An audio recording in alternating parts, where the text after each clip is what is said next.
Hey, hello, and welcome everyone.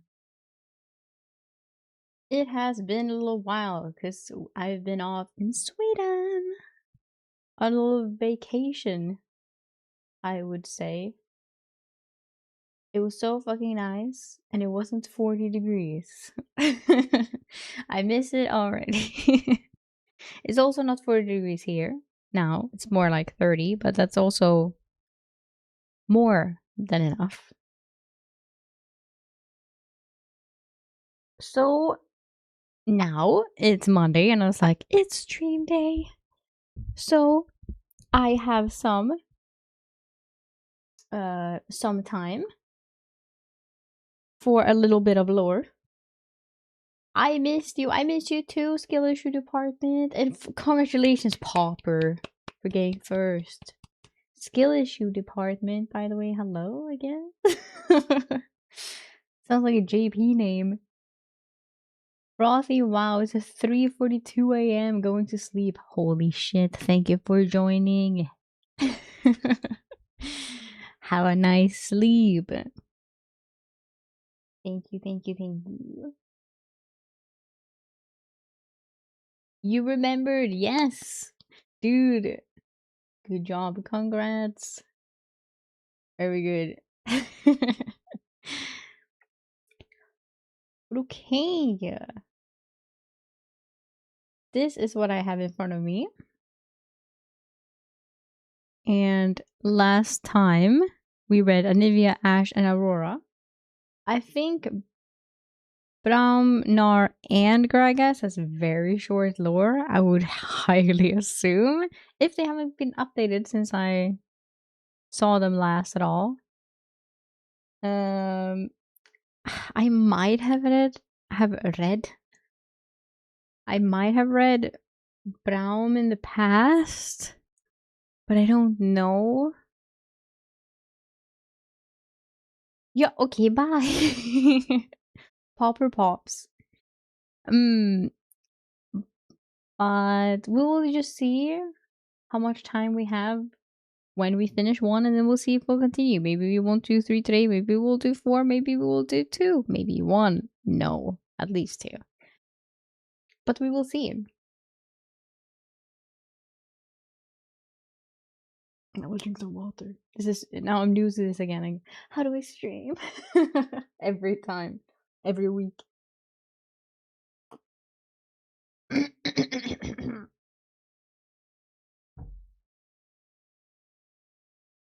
Okay, but today we will read some Braum lore. Braum. We will explore Braum. Braum. The heart of the Freljord. I love him, and by the way, played him a lot. He is the GOAT. Today we fight as enemies. Tomorrow we may fight as brothers. Peak Braum. Did I read this last time? I think I did, right? Blessed with massive biceps and an even bigger heart, Braum is a beloved iceborn hero of the Freljord. Every mead hall north of Frostheld toasts his legendary strength and tells tales of how he felled a forest of oaks in a single night and punched an entire mountain into rubble. With his shield, an enchanted vault door forged in ages past, Braum roams the frozen north as a cheerful protector, helping the vulnerable as he works toward his dream of a peaceful Freljord. Let's read his biography. Wow.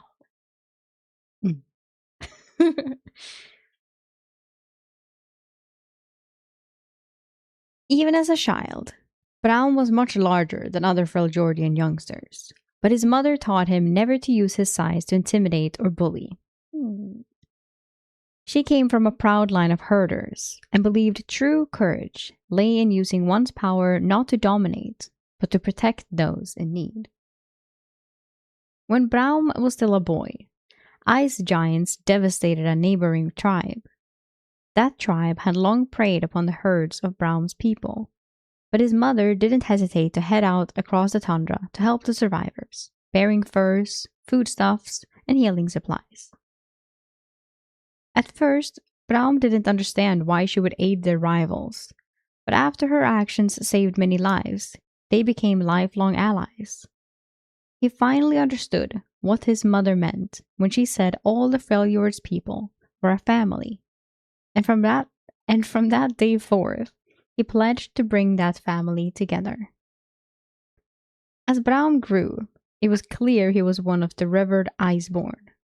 Though even among their number, his strength and ability to endure the elements were legendary.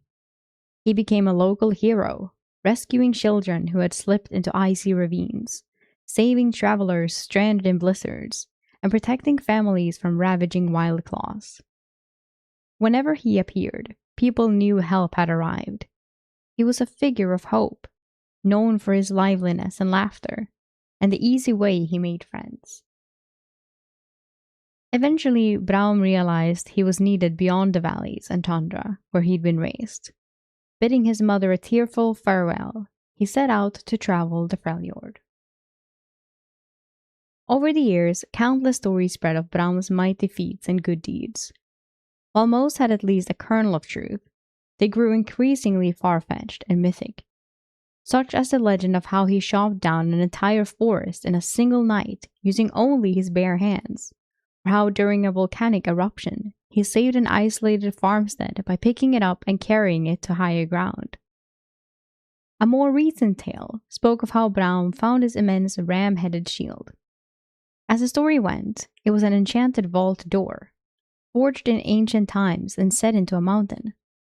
Braum heard cries from within, but he couldn't break the door down. Undeterred, he punched his way through the mountain's bare rock, rescuing a troll boy who was trapped inside. He ripped the unbreakable door of its hinges, and has borne it ever since. As with many legends about him, Braum laughed uproariously when he first heard this particular tale, but far from refuting such stories, he embraces them. Why let the truth get in the way of inspiring others to act of generosity and kindness? No matter how he actually found his shield, soon afterward, Braum made his way to the sacred site of Rekelstake. Rekelstake? I am live again. Hello, someone. Welcome. We're reading some Braum lore. Sacred site of Rekelstake, where many tribes had gathered to hear the words of the Avarosan war mother Ash, said to be the reincarnation of Avarosa herself. There, he witnessed the barbarian Tryndamere, desperate to prove his worth, savagely beating any who would face him. Now we hear of Ash again, but we haven't read Tryndamere's lore yet. But we know that they're married. As Braum watched, he saw that Tryndamere was growing increasingly unhinged. During one duel, he was so lost in his fury that it seemed certain he would kill his opponent, despite having already prevailed. Deciding things had gone far enough, Braum planted himself in front of the downed fighter, shield raised, and Tryndamere hacked and smashed against the impenetrable bulwark.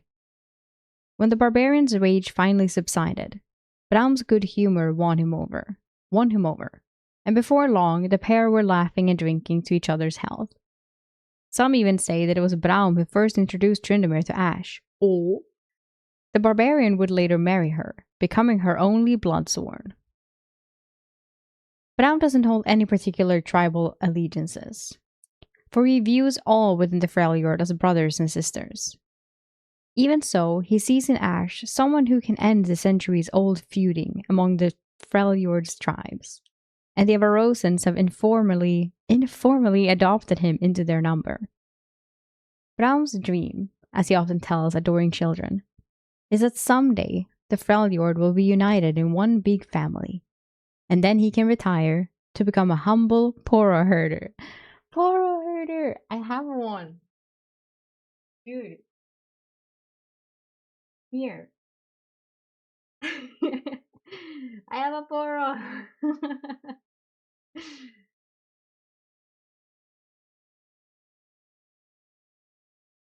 Bye, Eagle. Though Braum counts no one as his enemy, he has had a few run-ins with the Frostguard since he started carrying his shield. He doesn't understand why they have a grudge against him, nor why they seem so interested in what he now bears. So it's a Frostguard door? Okay. I see. And then I think we just press that, but for safety I will go back. There's a little video. Yes, okay. Would you like to hear a bedtime story? Yes, please. Okay, then this, I guess, is the story of how he got his shield, the way that people tell it, I guess. Nice, there's a bedtime story, okay. Oh.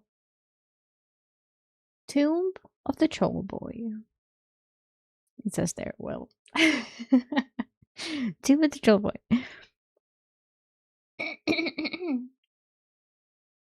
Would you like to hear a bedtime story? Grandma, I'm too old for that. You're never too old to enjoy a good story. The girl reluctantly crawled into bed and waited, knowing she wouldn't win this battle. A bitter wind howled outside, whipping the falling snow into devil whirls. What kind, though? A tale of the Ice Witch, perhaps? Asked her grandmother. No, not her. What about a story of Braum? The girl nodded and the old woman smiled. Ah, there's so many. Which to choose? My grandmother used to tell me of the time Braum protected our village from a great dragon. Or once, this was long ago, mind, he raised down a river of lava. Or, she paused and shook her head. No, none of them. Wait, have I ever told you how Braum got his shield? The girl shook her head. The hearth fire snapped, its warmth holding off the night's chill. Well, in the mountains above our village lived a man named Braum. He mostly kept to his farm, tending his sheep and goats. What about these poros? But he was the kindest man anyone had ever met, and he always had a smile on his face and a laugh on his lips. Now, one day, something terrible happened. A young troll boy, around your age, was climbing the mountain and happened upon a massive stone door with a shard of true ice at its center.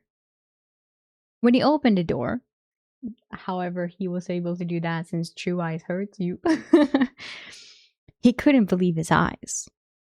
Beyond was a vault filled with gold and jewels, every kind of treasure you could imagine. What he didn't know was that the vault was a trap. The ice witch had cursed it, and as the troll boy entered, the magical door clanged shut behind him. It locked him inside. Try as he might, he couldn't escape. A passing shepherd heard the boy's cries. The entire village rushed to help, but even the strongest warriors couldn't open the door. The boy's parents were beside themselves. His mother's wails of grief echoed around the mountain. It seemed hopeless. And then they heard a distant laugh. "It was Braum, wasn't it?" asked the girl. "Aren't you clever?" Braum had heard their cries and came striding down the mountain. The villagers told him of the troll boy and the curse. Braum smiled and nodded. He turned to the vault and faced the door. He pushed it, pulled it, punched it, kicked it, even tried to rip it from its hinges. But the door wasn't for budging.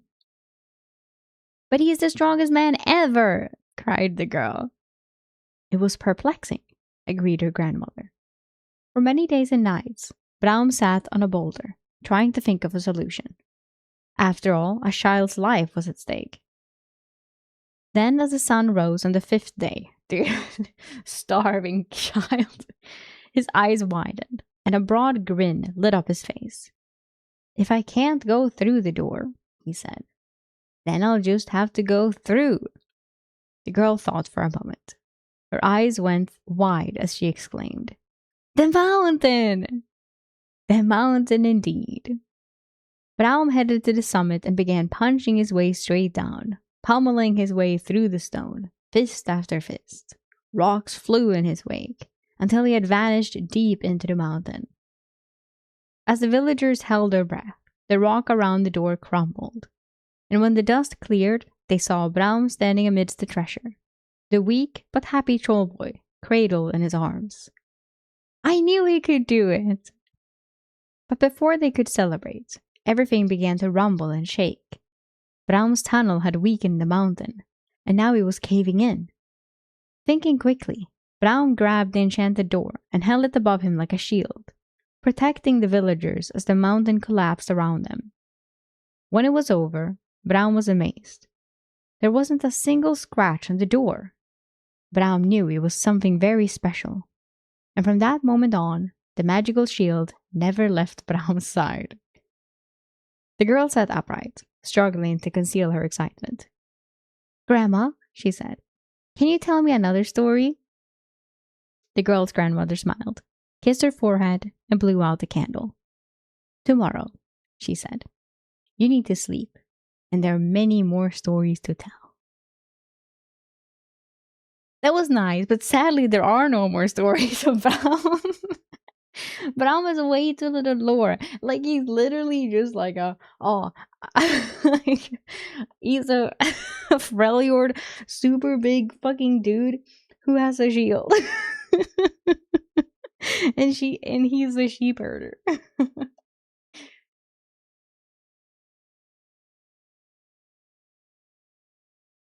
Hello, what do I call you? Rockman core?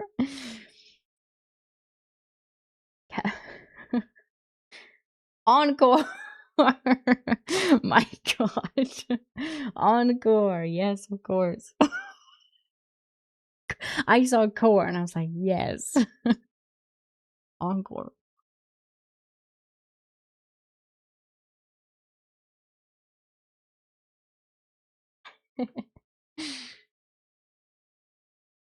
But okay. Well, yeah, sadly, no more Braum stories. Rip. I wish they would do more. Like, I love him. Like, I adore him. He's so cute. He's so cute. But yeah, would love to see more Braum. But then it's like, if he's just a shepherd, like, I mean, like, he got summed up good in the stories, but you know, can never have too much Braum.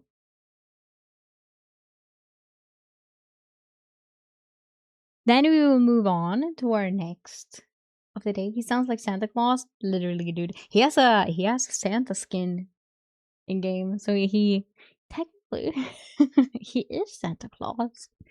When he has a fucking sled driven by poros. He definitely did. Not such a nice guy after all. Then we have Gnar.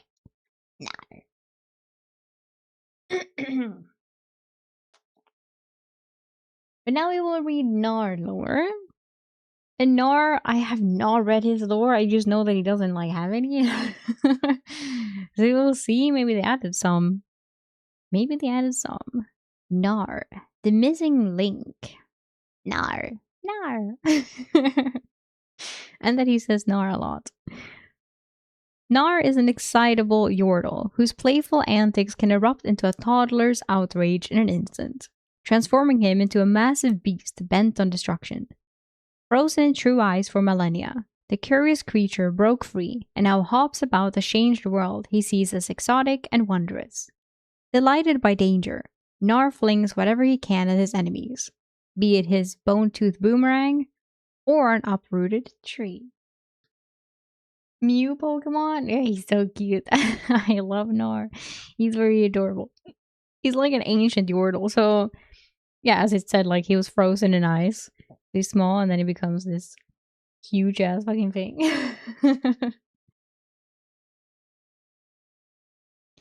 But okay, biography. Gnar. The missing link. Before the ice had given the Freljord its name, there existed a land brimming with wonder. That is, if one could see the world through the eyes of Gnar. A young Yordle with boundless energy, Gnar and others like him lived openly among the hardy tribes of the Northlands. Though barely big enough to leave footprints in the snow, his temper rivaled that of beasts 10 times his size. And he would erupt with a babble of curses the moment anything went amiss. For this reason, he felt more kinship with the greater and wiser creatures, who kept their distance from mortals. To Gnar, they looked like overgrown, white-furred Yordles, and that was good enough for him. While the tribes foraged across the tundra, gathering wild berries and tasty moss, Gnar collected more essential items, like rocks, pebbles, and the muddy remains of dead birds. His greatest treasure was the jawbone of a Druvask. When he tugged it from the cold earth, he squealed with glee and flung it as far as he could. It landed 2 hops away. Thrilled by this early success, Gnar carried his boomerang wherever he went. The world would try its best to offer him new delights. Shiny lint, sweet nectar, round things, but none could match the pure joy he felt in throwing and catching his cherished weapon. Sick lord, dude. He now considered himself a hunter, a trailed herds of wild beasts that paid him no mind. But even he could sense change coming to the land. The sky seemed darker, the winds felt colder. The mortal tribes who had once foraged together now appeared to hunt each other. The big white Yordles would know what to do. Gnar would go to them. Using all of his hunting skill, he tracked them into the snow-capped peaks of a vast mountain range, much farther than he had ever wandered before. As he approached unseen, he also saw more mortals than he could count. This was exciting, but no one else seemed too happy about it. Then the ground shook and split apart. For the first time in Gnar's life, it seemed as though everyone else was throwing tantrums. The mortals yelled, the big Yordles roared. but the monster's arrival silenced them all. Heaving itself up from the newly opened abyss, it bore huge horns, whipping tentacles, and a single eye, burning with strange light that made the fur of Gnar's back crawl. While some mortals fled at the sight, he began to feel an odd pain in his chest. It was like the thought of losing his boomerang or never being hugged again. Oh. This horrible thing wanted to hurt his new friends. And this made him angry. In that moment, Gnar truly raged. All he could see was the monster. In a flash, he was in the air, leaping toward it.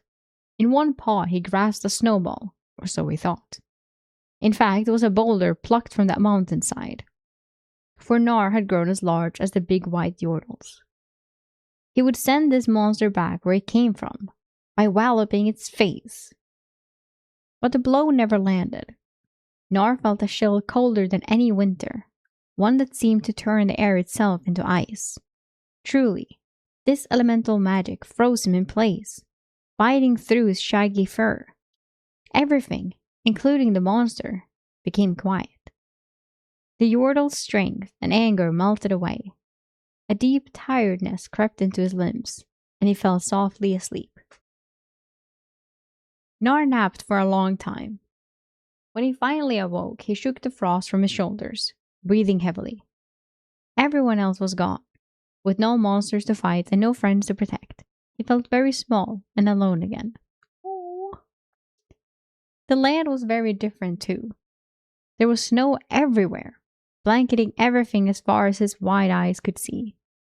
Still, he let out a happy yelp when he saw his beloved boomerang lying beside him, and scurried away to find something to hunt. Even now, Gnar has no grasp of what took place that fateful day, nor how he escaped. He simply marvels at the world before him, with so many oddities to collect and places to explore. Cute! Hello, my kid, welcome! We just read Gnar's biography, and we'll now continue to his short stories. He has 2! Right, he has 2. What? Okay. Starting with Snow Day by Michael Luo. And a sip of water.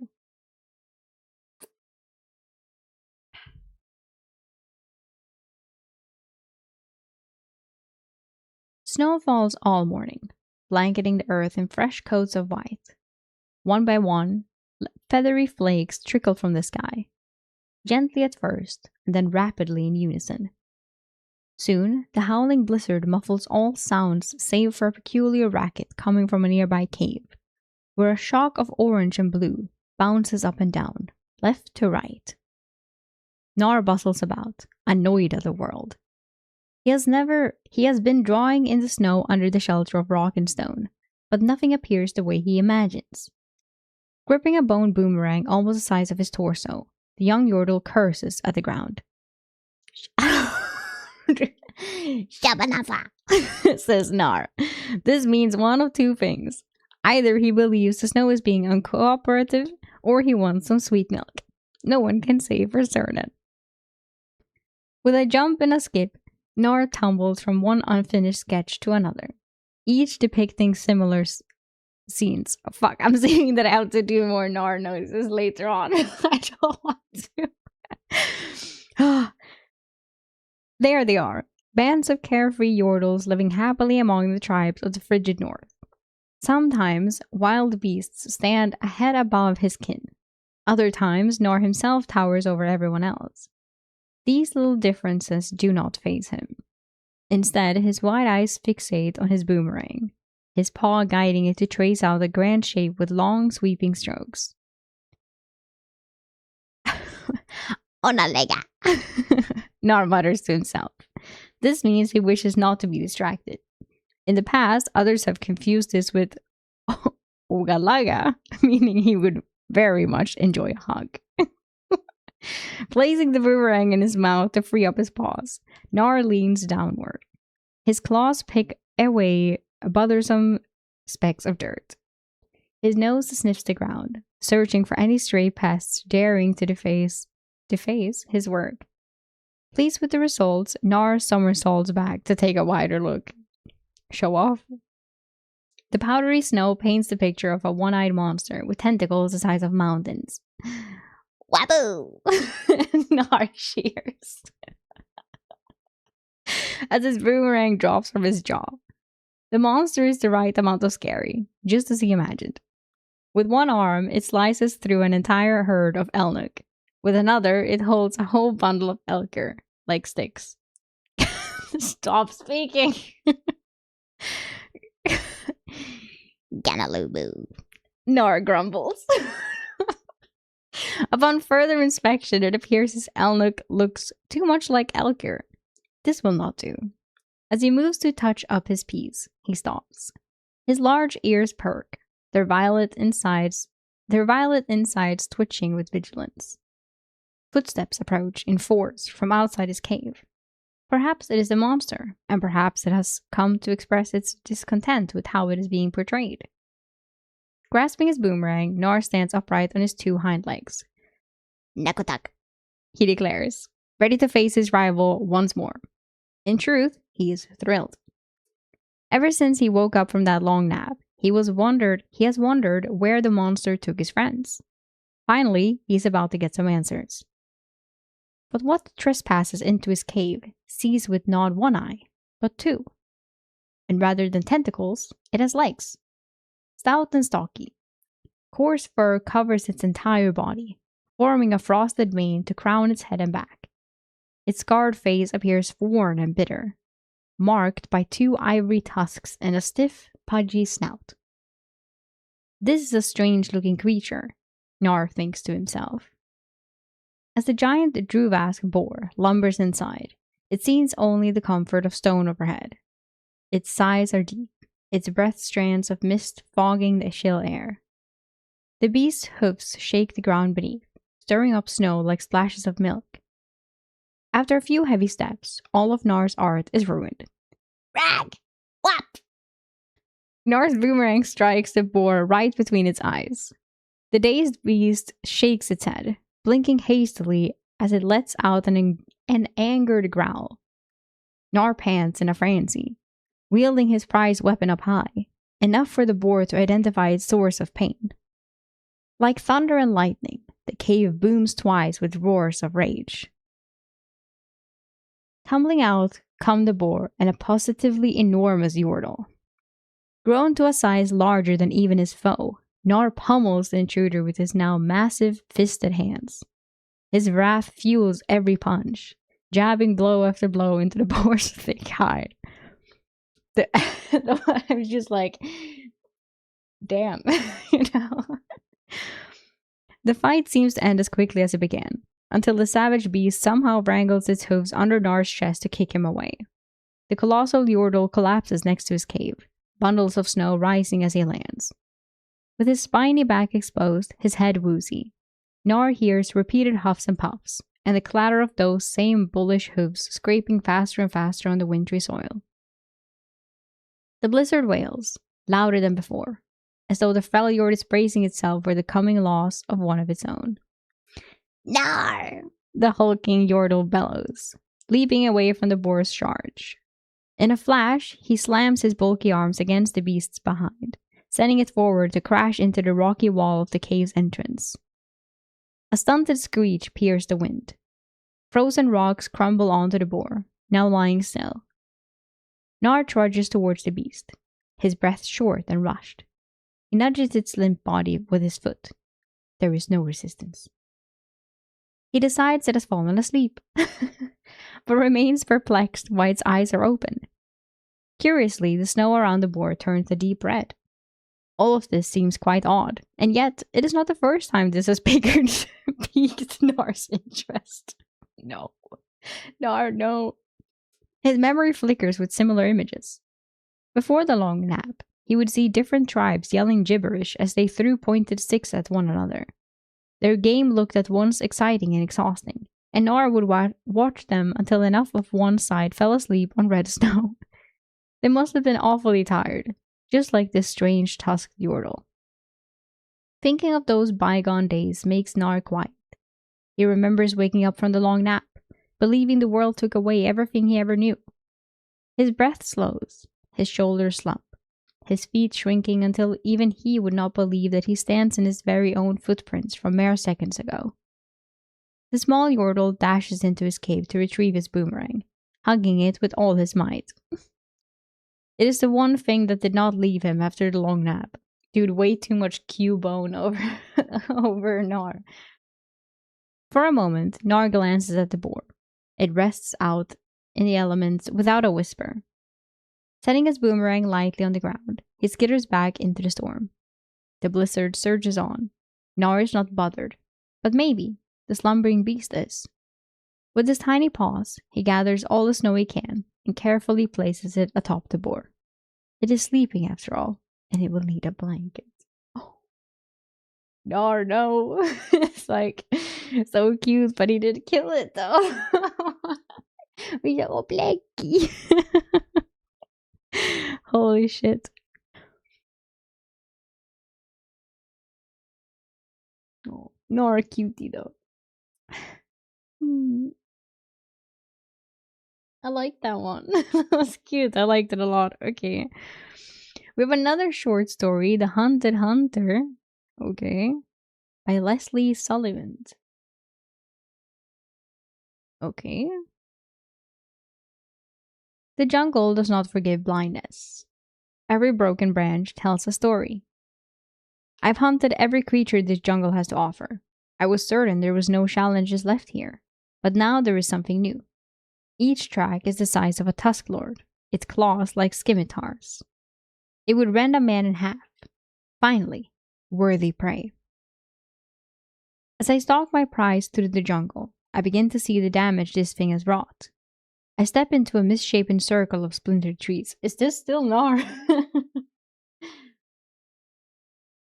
These giant wooden sentinels have stood over this land for countless ages, their iron-like hides untouched by the flimsy axes of anyone foolish enough to attempt to cut them down. This thing brushed them aside like they were twigs. Maybe that is Gnar.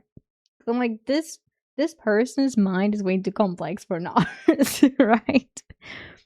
How can a creature with this level of strength disappear so easily? And yet, even though it has left this unmistakable trail of destruction, I have been unable to lay my eye upon it. How can it appear like a hurricane, then fade into the jungle like the morning mist? Because it gets small. I thrill in anticipation of finally standing before this creature. It will make a tremendous trophy. Passing through the clearing, I follow the sound of a stream to get my bearings once more. There I see a small shock of orange fur, crouching, waiting. I spy on it from a distance. A tiny fish splashes out of the stream and the creature scrambles for it, diving gleefully into the rushing water.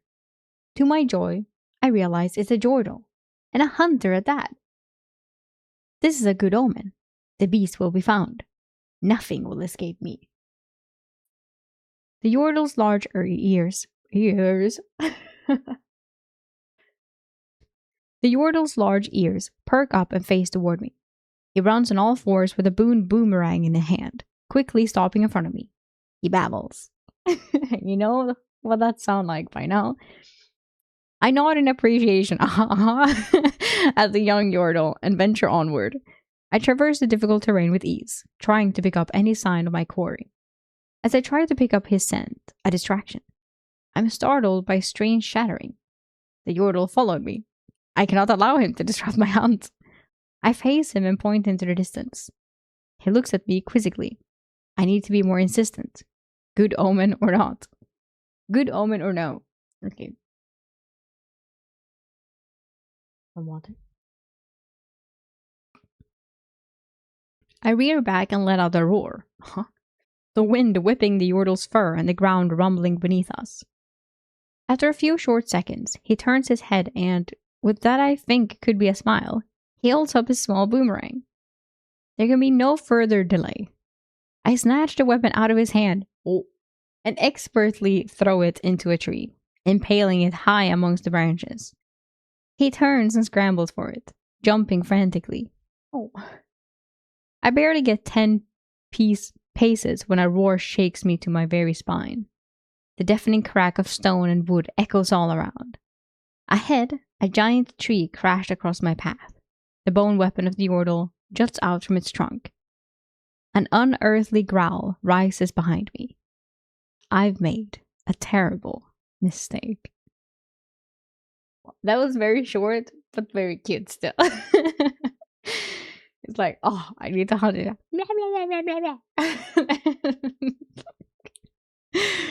No. Gnar is also just a cutie. A little cutie. No. Also, more Gnar, please. More Gnar. I like that.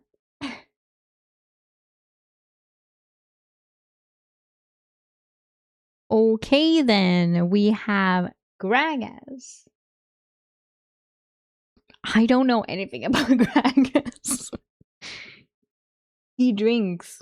That's Gragas. That's who he is. That's what he does.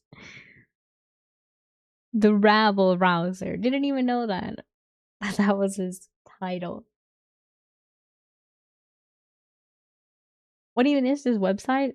That is a lot of stories. Hell yeah. This is League of Legends official universe where you can read every lore of every champ and their stories and everything. And about the world and everything. Recommend. Hear bad stuff happens in well, we're not playing the game, are we? We're reading the lore. Which is very good. And the game is very fun as well. I do play League. When I was in Sweden, I played Wild Rift like every day. Because I was like, oh, I can play Wild Rift. So I did. And it was fun, and I did very well, I must say. Gragas, the Rabble Rouser. Now this will put hair on your chest. Hell yeah, finally. He has one short story, okay. Oh, beautiful art. Oh, Gnar mentioned? Question mark? Equal parts jolly and imposing, Gragas is a massive, rowdy brewmaster on his own quest for the perfect pint of ale. Like, literally, that's what he is. Hailing from parts unknown, he now searches for rare ingredients among the unblemished wastes of the Freljord, trying each recipe as he goes. Often intoxicated and extremely impulsive, he is legendary for the brawls he starts, which often end in all-night parties and widespread property damage. Any appearance from Gragas must surely foreshadow drinking and destruction, in that order. This is literally like, because I know that in World of Warcraft, right, like there is an achievement, I think, for like that you've tried every drink or some shit. Maybe it's just in the Oktoberfest event when that is, but like otherwise this, like, he's just based on that achievement. Like that's what Gragas is. That's what it feels like. Let's see his biography. I don't think I've ever read anything Gragas, so I'm very excited. The only thing more important to Gragas than fighting is drinking. His unquenchable thirst for stronger ale has led him in search of the most potent and unconventional ingredients to toss in his still. Impulsive and unpredictable, this rowdy carouser loves cracking kegs as much as cracking heads. Thanks to his strange brews and temperamental nature, drinking with Gragas is always a risky proposition. Gragas and his eternal love of good drink, but his massive constitution prevented him from reaching a divine state of intoxication. One night, divine state of intoxication, by the way. One night, when he had drained all the kegs and was left wanting, Gragas was struck by a thought rather than the usual bar stool. Why couldn't he brew himself something that would finally get him truly drunk? It was then that he vowed to create the ultimate ale. Is this who he is? He just wants to get drunk. Wow. Gragas' quest eventually brought him to the Freljord, where the promise of acquiring the purest Arctic water for his recipe led him into uncharted glacial wastes. While lost in an unyielding blizzard, Gragas stumbled upon a great howling abyss. There he found it, a flawless shard of ice, unlike anything he had ever seen. Not only did this unmelting shard imbue his lager with incredible properties, but it also had a handy side effect. It kept the mixture chilled at the perfect serving temperature. Under the spell of this new concoction, Gragas headed for civilization, eager to share the fermented fruits of his labor. As fate would have it, the first gathering to catch Gragas' blurry eyes would shape the future of the Freljord. Oh? He blundered into a deteriorating negotiation between two tribes discussing an alliance with Ash. Dude, Ash mentioned again. Though Ash welcomed a break in the tension, the other warriors bristled in the intrusion and hurled insults at the drunken oaf. True to his nature, Gragas replied with a diplomatic headbutt, setting off a brawl matched only in the legends of the Freljord. When the fallen from the great melee finally awoke, Ash proposed a friendly drink as an alternative to fighting. With their tempers doused in suds, the two tribes, formerly on the brink of war, bonded over a common love of Gragas' brew. Although strife was averted and Gragas hailed a hero, he still had not achieved his dream of drunken blissfulness. So once more, he set off to wander the tundra in search of ingredients for Runeterra's perfect pint. What? You're telling me he's literally just roaming? He's just roaming around trying to fucking... Is that all? Is that who he is? Really? Oh. Okay. I guess. What the fuck? Damn. Gragas. Well, okay, let's see what this story says. Maybe something. A well-earned tip. Damn, okay. By Laura Mishit. Mishit? Holy shit. Up in the mountains that separate Demacia from the Freljord, there aren't a lot of jobs that pay coin. Some pay in furs, or in loaves of frost-hard bread. But Agel's baby sister was born sickly. The family needed coin to keep her well fed, and to buy her medicine. What is this? Where is Gragas gonna come into this? Like, literally. So Agel's father cut a deal with Agel's uncle, Jasper. Agel would become a servant in Jasper's inn. Ah, there we go. At the mountain pass, selling ale to passing traders. Work hard, all right? Agel's mother told him. For your sister. Oh, he's gonna get all the fucking coin from this one. The night that saved my sister. One night, a season after Egil started working for Jasper, a whole crowd of customers arrived just as the inn was closing. It was strange for travelers to arrive so late after nightfall in the winter. Jasper peered out the window. I don't know them, he said, tugging nervously on his wild black beard. The door slammed open and a crowd of shaggy-haired men thumped inside, shaking the snow from their boots and cloaks. They parted ranks, and an old fellow with a velvet-trimmed cloak approached the bar. Good evening, he said with a great city accent. Our business associate is arriving in a few minutes. What's on offer? Uncle Jasper pointed numbly at the drink list hanging behind the bar. There were 12 brews there, an impressive selection for this part of the Demacian hinterlands. But one by one, the guards all ordered the absolute cheapest. 4 cents red. Egil had never tasted any other beer, but even he knew it wasn't good stuff. That's why it was so cheap. Egil hurried into the back room where the kegs were kept to pour their ale. As the skunky beverage foamed into the cups, he wondered how much these guests would tip. Would he get 1 big tip from the leader or 11 small tips, 1 from each? His heart raged. I can only, I can't take that seriously. Anyway. Then Egil heard a heavy step on the path outside. The door creaked open, and the next step made the tavern floorboards groan. Egil wheeled the drink cart out into the main room. The newcomer was the absolute biggest man he'd ever seen. His head scraped the ceiling beams. His limbs were pure muscle, as thick as tree trunks, and his face was covered in a bristly red beard.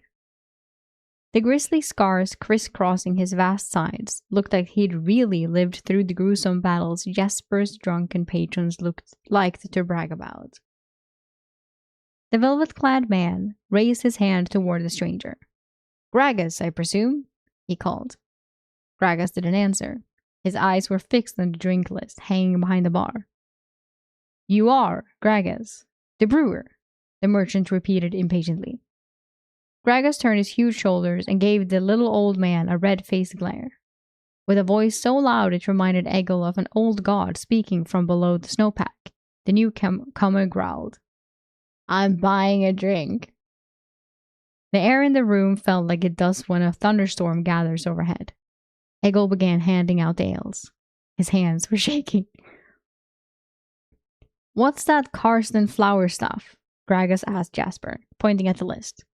"What flower is that?" "That's just the brewer's name," Jasper said. "It ain't got flowers in it. Sorry." Gragas rumbled. Egil handed out the final drink to the old merchant, then stood patiently, waiting for his tip. But the merchant ignored him. His glinting gaze was fixed on the huge newcomer, like a fox's eyes before the pounce. "I'll take the Sun Gold Porter," Gragas announced. "That's a precious one, I've heard." Jasper scurried into the back to pour it, and Gragas stomped over to the table to sit down. "Now, what do you have for me?" he asked. The old merchant started digging around in his huge coat. "I heard you were in the market for Shuriman goods," he said. "Floodplain grains, cactus blooms." "I'm interested," Gragas said. "Interested. Sorry, he's interested." The merchant noticed Egil standing there. "Shoe boy," he said. Egil froze. "No tip?" "I said shoe," the merchant snapped. All the guards laughed. Tears starting at the corners of his eyes, Egil hurried into the keg room behind the bar.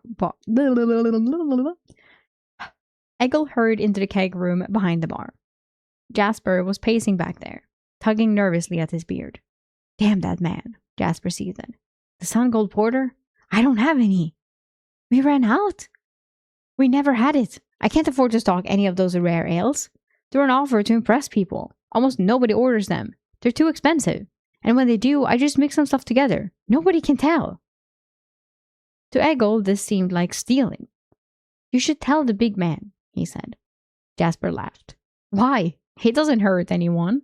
I have a business to run, boy. One glass of the porter is a week of earnings here at the inn." Jasper squared his shoulders. "He won't be able to tell." Jasper snatched a massive stein off one of the hooks on the wall and started filling it at the Forson's tap. Then Agan ale, then Karsten flour. As that murky mixture foamed toward the brim, Egil realized he'd have to deliver Gragas the concocted drink. Cold washed over him like a night wind over the snow. When Jasper thumbed the stain into his outstretched hands, he almost fell over. "Keep a straight face," Jasper ordered. Egil thought of his sister. He thought of money clinking in his palm. Then he tottered forward across the empty floor of the inn, struggling to hold the stain aloft. Gragas' booming voice filled the room. "The recipe I'm working on has a very spicy taste already. I need something to balance it out." As Egil approached the table, the merchant leaned forward. "So, we arrive at the real business." "Yeah," Gragas grunted. "The real business." The merchant reached inside his coat and drew out a palm-sized lockbox covered in gold and glinting jewels. The shining box was absolutely the most valuable thing Egil had ever seen in his life. It was probably worth 10 lifetimes of Jasper's smelly ale. Standing near it felt like standing beside the sun. "A seer's tears," the merchant said. "Oh, a seer mentioned?" "Ancient heirloom spice. ground from two herbs found only in the ruins of the sun disk. The Sun Emperors used it to season their mead. Really? Gragas said. When I heard about your quest, the greatest ale ever brewed, well, I immediately sought out the tiers. The trades I had to make. The spice is worth a fortune, but I knew you'd be good for it. Gragas nodded slowly, thinking. Egil suddenly realized that if anyone was going to be able to notice a substitute drink, it would be a master brewer on a quest to make the perfect beer. He reached for the stain, thinking frantically of an excuse. But he was too slow. Gragas noticed Egil, and the beer sitting at his elbow. Thanks, boy, he said, and grabbed the stain himself. He drank deep, and immediately, Egil saw his bushy eyebrows furrow. His nostril twitched. His bearded lip curled into a hint of a grimace. His gaze traveled across the room and fixed on Jasper. Egil felt like he was going to melt. He knows we're tricking him. But the master brewer did not shout out his displeasure. Instead, Gragas held his hand out for the jeweled box. So let me see, he said. Show me your perfect spices. The merchant handed it over. Gragas lifted the lid of the lockbox and sniffed. And again, his nostril twitched. That sensitive sense of smell had found another flavor that troubled it. Egil felt his heart drop. They're tricking him too. It's a fake. One forgery was forgivable. Two, over the same pint, not as much. Gragas glanced at Egil, just for a moment. It was warning enough. Egil dove away from the table like a snow hare leaping for the safety of the tree line. Then Gragas stood. He flipped the table as he rose, and simultaneously, each one of the guards produced jagged hatchets from beneath their cloaks. Gragas just took out his fists. Egil saw only bits of the ensuing fight. He saw the merchant flee toward the bar, then Gragas followed with huge strides. There was a sound like an explosion. Jasper gave a high-pitched scream and skittered straight out to the front door. Then the kegs all rolled across the floor toward the guards. A thundering avalanche, spraying ale and foam in every direction. It flattened them, all but one, who hid behind a table, then popped up, ready to throw his axe. But Gragas grunted. A barrel flew across the room, and the guard simply vanished. So did half of the back wall. Egil heard the guard's tiny scream disappear down the mountainside. Egil crawled out from under a table to see Gragas pouring the grey, dusty contents of the shiny lockbox onto the groaning merchant at his feet. Mummy dust, he growled. Have some respect. Then he caught sight of Egil. His wild brow narrowed. Boy, he called. His booming voice made shards of broken glass tremble on the floor. Come here. Cautiously, Egil approached. He thought of his sister.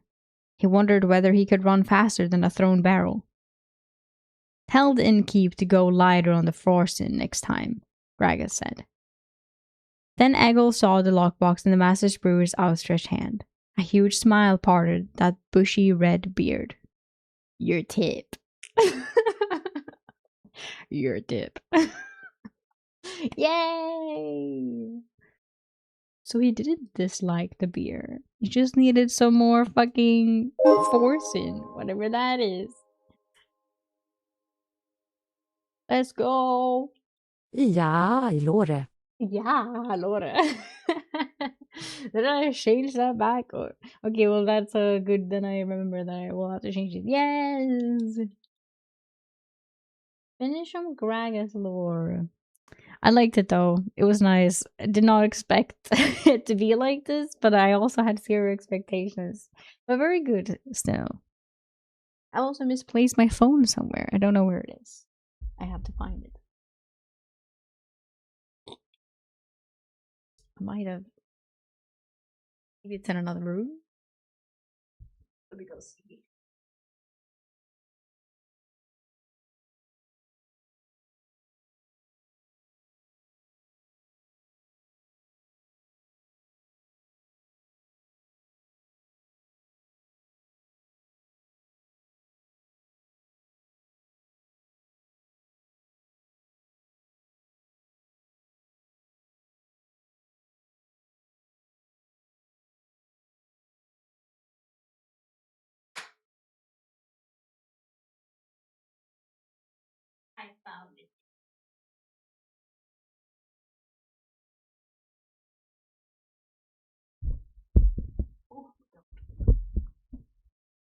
I died. Yes, I died. I had to go find my phone.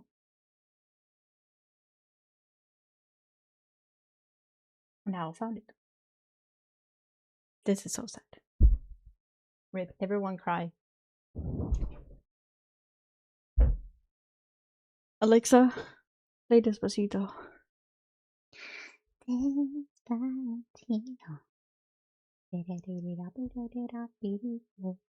Okay. Maybe I'll type for Lysandra as well. Let's see how many things she has. Lysandra. How long is this? Not long at all. Okay. We have time for Lysandra too.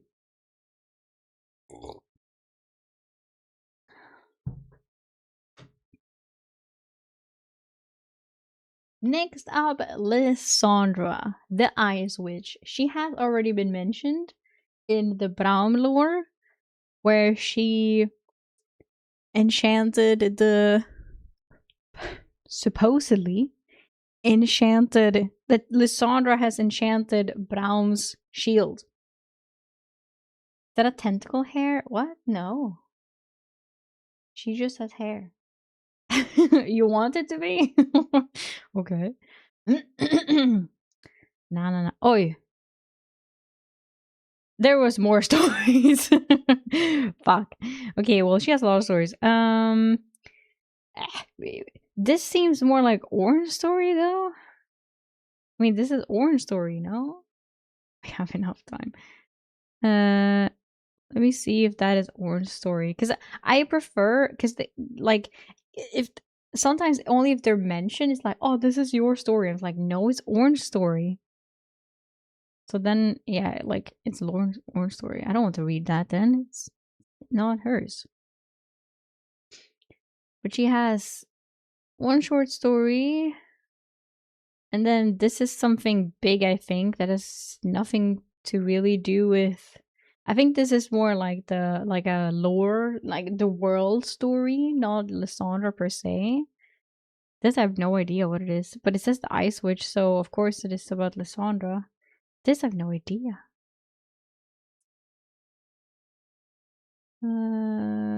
Ice Wraith. Yeah. Oh, Javla, do you see how long that bitch is? No, you can't. Holy my balls, dude. Look. Are you fucking kidding me? Wait. Is it more Vel'Koz lore, though?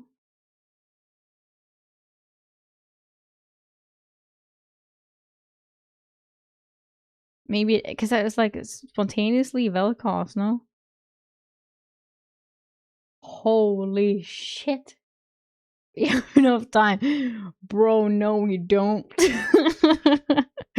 What? Wait, should I wait with this? How long is this one? This is also long, but not that long. Is this also Lysandra? This is only Lysandra, okay.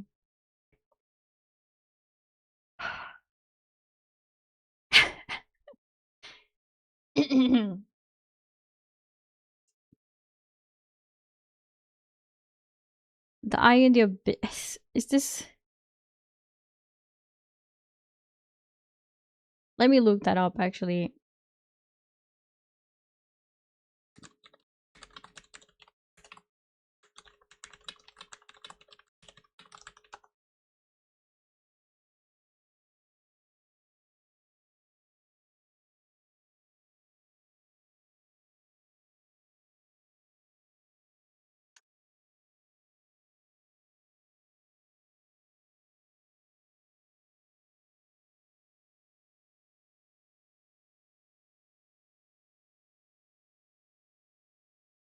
I think this has more to do with Vel'Koz. I'm telling you, I understand.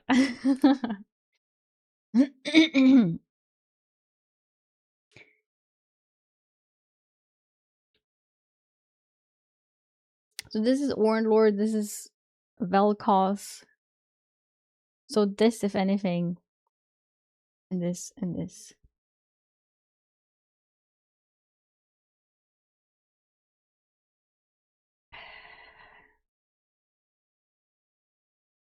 No, I will actually wait. I will wait. She has no stories around. Wait, she does.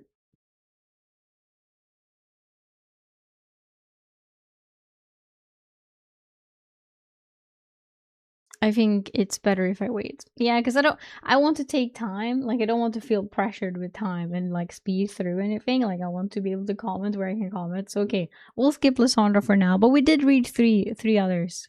We did Braum, Gnar, and Gragas. I'm happy with that. I'm very happy with that. Willow seems happy with that as well. Okay, a little bit shorter today, 1 hour, but I literally don't have too much more time. And since I started this, I cannot continue with another one. He spawned. What?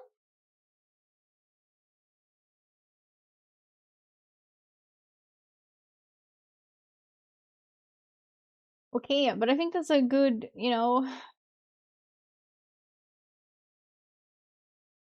a good start to back to stream. Mm. And then we will just take it from there and see how it goes, all that type of shit. Huzzah. Yeah, we need. I know we need. You like you're ending the stream, I can tell. Dude, if my voice could take it and I had the time and literally everything, definitely. Definitely. You're gonna have to go to my YouTube channel for that. A lot of reading there. A lot of reading. Working on the lore though. Hello, James. Of course, we have Dog Cam. Yeah.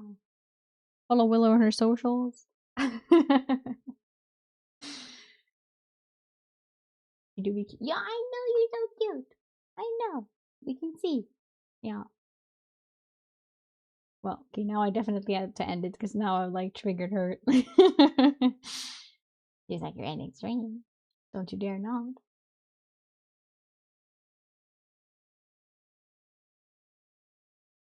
Okay. Log in. It already is, dude. Already is. This. Okay then. Well, happy to be back for streaming.